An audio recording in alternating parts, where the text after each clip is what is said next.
Bloomberg, let's talk about him for a second, because he got a boost in Iowa. He wasn't even there, and he got a boost in Iowa. There's something about this guy, besides his money, that people are responding to.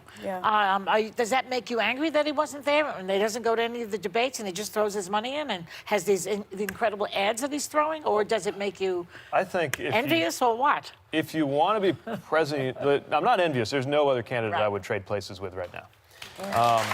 But I do think if you want to be president of the United States, at some point you actually have to look people in the eye and let them ask you questions and let them kick the tires on your ideas and stand up among your competitors and debate who's got the best vision for the country. He's going to do that eventually. Eventually, I guess. I mean, part of the idea of the role of the early states, though, South Carolina, Nevada, Iowa, where we just were, New Hampshire, where we are now, is to force candidates to actually have human contact.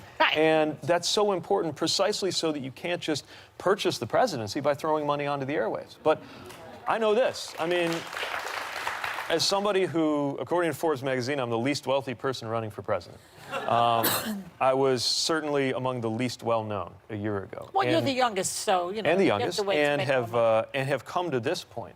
What that shows me is that Americans at the end of the day are not going to look just for the biggest name. They're going to look for who's offering answers on how their lives are going to be better. To me, every election comes down to one question.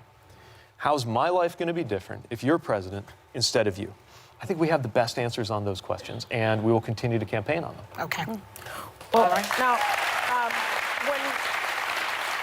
when you were here before, we discussed the issues you've had with black voters.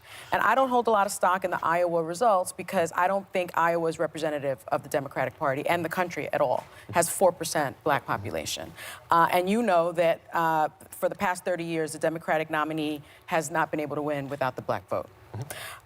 Nationally, you're only polling around 2% with black voters. There was a report recently in the New York Times about problems within your own campaign, citing employees of color who didn't feel that they were being heard within your campaign, and you've had some difficulty hiring more diverse staff.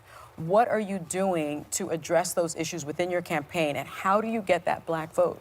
Well, what that story reflected are the steps that we took as a campaign. The steps that are unprecedented in presidential campaigns to make sure that everybody was heard.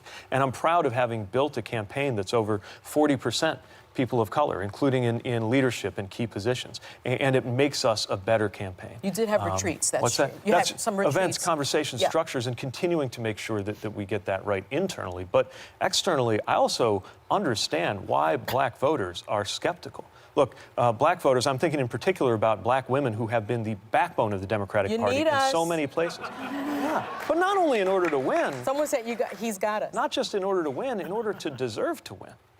Because what kind of country will this be if we are not closing the gender pay gap that is especially massive for black women? What country will we be if we continue to fail to deliver the economic empowerment for entrepreneurs of color and black business?